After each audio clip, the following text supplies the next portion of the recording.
تعالیٰ کامیاب ہو۔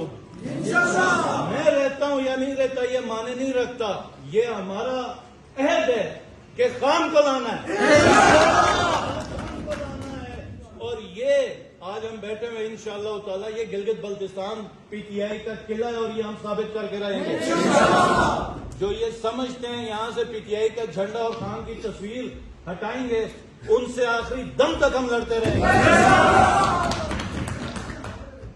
اور میری تمام ورکرز اور کارکنوں سے جو اپیل ہے کہ بالکل آپ نے پرامن رہنا ہے، پرامن رہنا ہے۔ ہماری جو آج کا جو فیصلہ ہوا ہماری فتح ہے۔ مجھے کہا کہ اسمبلیاں ڈیزالو کرو، میں نے کہا کیوں ڈیزالو کروں؟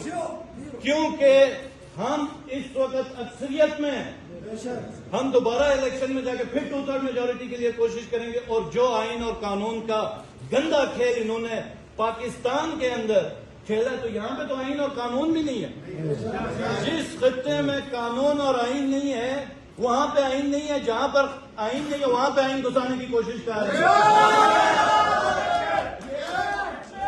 اور میرا یہ پیغام ہے کہ یہ یاد رکھنا، یہ گلگت بلتستان ہے، یہاں کی تمہیں نہ سمجھ ہے نہ تمہیں پہچان ہے، اور یہاں کی عوام پہلی دفعہ کھڑی ہوئی ہے ایک امید کے ساتھ، ایک جذبے کے ساتھ۔ یہ کون سی امید تھی، کون سا جذبہ